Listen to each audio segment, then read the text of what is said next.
kita akan berbicara pula tentang isu sekarang ini. Anwar jawab PN. Ini kita cerita Anwar jawab PN berkenaan dengan apa yang Datuk Seri Anwar sebut baru-baru ini. PN telah mencabar Datuk Seri Anwar Ibrahim untuk apa orang kata? Untuk apa? Sekarang ini mencabar Datuk Seri Anwar Ibrahim kalau dia kata dia mungkin akan saman Datuk Seri Anwar Ibrahim berkenaan dengan isu dana judi. Baik. Berkenaan dengan isu dana judi yang disebut oleh Datuk Seri Anwar Ibrahim pada Disember lepas So kita akan berbicara tentang perkara tersebut. So beberapa hari lepas PN mengatakan, terutama Zahid Ismail Sabri Muhyiddin Yassin mengatakan bahawa berkemungkinan mereka akan berbincang untuk mengambil tindakan terhadap Anwar Ibrahim berkenaan dengan isu dana judi. So Anwar Ibrahim ada membuat satu komentar pada hari ini berkenaan dengan perkara tersebut. Kejap. Sekejap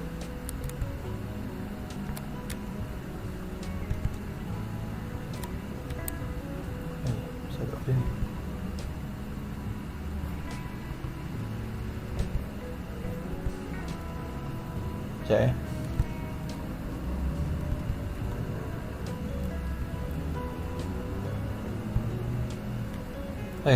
tak boleh.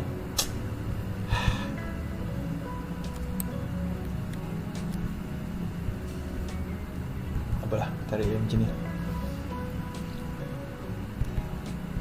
Berkenaan dengan isu tersebut. Okey. Apa yang disebut oleh Datuk Seri Anwar Ibrahim? Baik. Kita baca.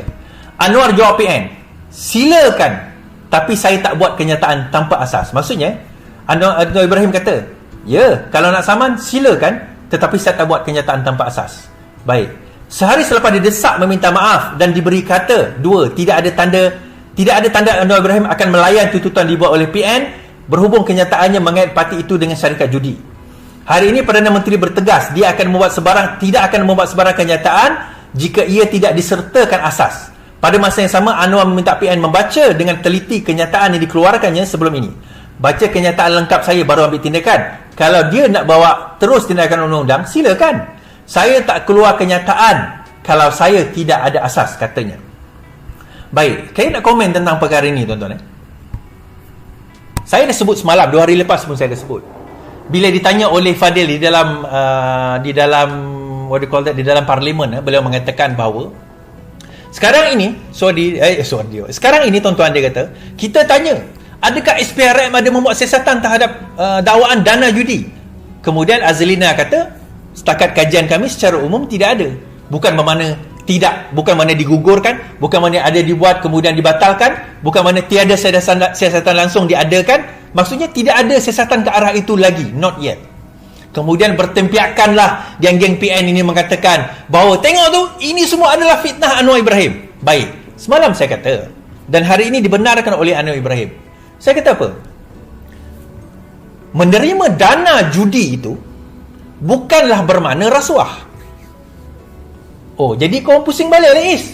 Kau tipu lah sebenarnya ni. Selama ni Anwar kata rasuah. Bila masa Anwar kata itu rasuah? Anwar kata, baca balik kenyataan beliau, PN terima dana judi.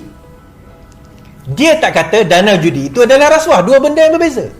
So, maksudnya tak salah lah. Kita bukan cerita legality.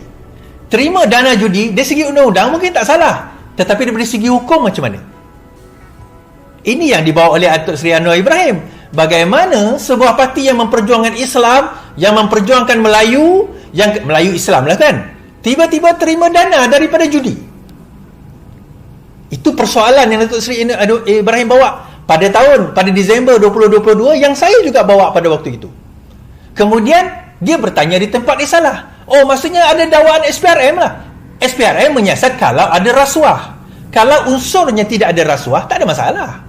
So tak salah lah kalau kita nak terima dana judi, tak salah daripada segi undang-undang. Tapi kita bercakap daripada segi hukum. Sebab yang di sebelah sana ni dok bercerita tentang hukum. Haram itu, haram ini, masuk neraka itu, masuk neraka ini.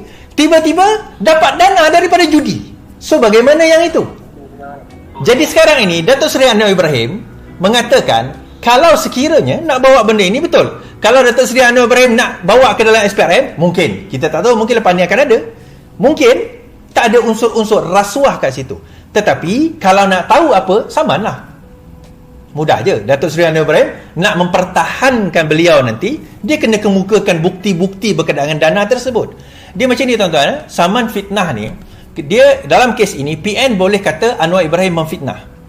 So untuk membuktikan Anwar Ibrahim tidak memfitnah, so dia kena kemukakan bukti-bukti bahawa benar dakwaan tersebut. Yang inilah sebenarnya yang akan dan kena berlaku kalau sekiranya PN nak. Sebab itu saya kata semalam, bring it on. Anwar pun cakap hari ni, bring it on. Saman lah, tak ada isu, tak ada masalah, saman, proceed. So kita tunggulah sama ada PN akan saman atau tidak. Dan yang kedua, agak menarik juga daripada segi undang-undang, sebab dalam Malaysia ni kita ada teori mengatakan parti politik boleh saman individu, tetapi secara orang kata apa, secara dahuluannya, secara praktikalnya tak pernah lagi perkara ini berlaku. Perkara itu tidak pernah berlaku. Okey, rombakan kabinet. Baru ini agak apa orang kata kecoh jugalah bila semalam 2 hari lepas didedahkan oleh sumber di dalam PKR sendiri bahawa mungkin akan berlaku rombakan kabinet. Sebelum itu saya ada bawakan senarai-senarai menteri yang bagi saya perform dan tak perform. So mungkinlah senarai menteri itu kalau berlaku. Ini tak confirm tuan-tuan, jangan kata saya kata confirm pula. Tapi kalau berlaku rombakan kabinet selepas PRN ini, mungkin ini perkara-perkara yang boleh dipertimbangkan oleh Perdana Menteri sebagai rakyat marhain. Okey, saya tunjukkan kenyataan menteri. Perdana Menteri mengatakan rombakan kabinet kalau ada cadang tulisan kepada saya. Cadangan tulis kepada saya. Ketika desas-desus mengenai kemungkinan melakukan rombakan kabinet semakin kerap kedengaran, Perdana Menteri Anwar Ibrahim kelihatan bersahaja menangani isu tersebut. Bahkan bersikap terbuka untuk menerima sebarang pandangan. Kalau ada cadangan, sila tulis kepada saya dan saya akan pertimbangkan yang dengan sebaiknya. Perdana Menteri berkata demikian selepas melancarkan sidang media melancarkan Pesta Buku Antarabangsa Kuala Lumpur. Terdahulu Perdana Menteri ditanya mengenai spekulasi akan berlaku rombakan kabinet setelah pilihan raya negeri diadakan sebulan 2 ini.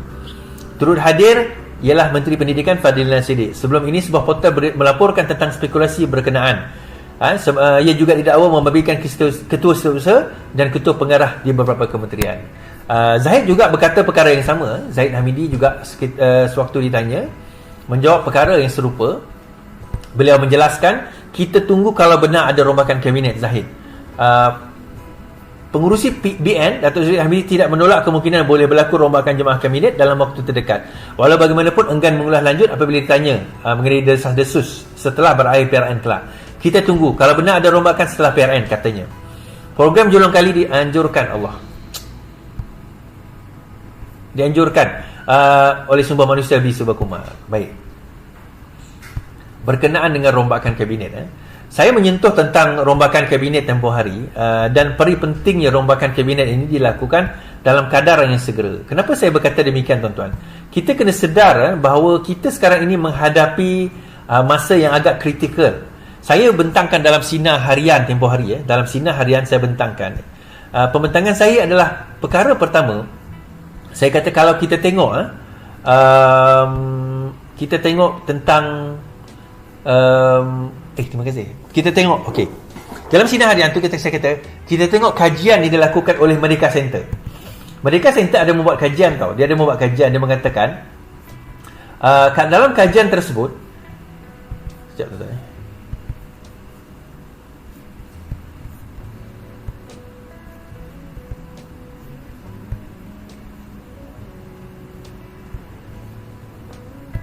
Dalam kajian tersebut, Merdeka Center dia mengkaji persepsi pandangan rakyat terhadap hala tuju negara awal, kemudian setiap bulan sampai hujung. Zaman Pakatan Harapan 2018 tinggi, lepas itu sebelum jatuh rendah, kemudian PN memerintah tinggi, masa jatuh Muhyiddin rendah, Ismail Sabri pun tinggi, kemudian rendah, kemudian bila naik Anwar Ibrahim sekarang ini tinggi. Kita tak nak tinggi itu akhirnya dia rendah turun juga. Kita tak nak macam tu. Kita tak nak tinggi tu dia rendah turun. Kita tak nak. Jadi untuk mengelakkan berlaku perkara tersebut, apa yang boleh dilakukan oleh Datuk Seri Anwar Ibrahim, antaranya dia kena membubarkan ataupun dia kena fikir sekarang ini untuk nak, bukan bubar tapi more kepada nak rombak balik kabinet yang ada, kan, dan melihat daripada segi orang kata apa, daripada segi performance, siapa yang perform dan siapa yang tak perform, kan? Siapa yang perform dan siapa yang tidak perform. Dan saya hari tu ada buat pembahagian berkenaan dengan apa orang kata, berkenaan dengan siapa yang kita rasa macam wajar digugurkan atau wajar dikekalkan. Dan ini merupakan pandangan saya sebenarnya. Ini pandangan saya semata-mata. Dan tuan-tuan dan puan-puan tak perlulah terikut dengan pandangan saya. Ini pandangan saya. So, kalau sekiranya nak bersetuju pun boleh, tak bersetuju pun tak apa. Namun begitu, pandangan ini janganlah kita letak ke tepi.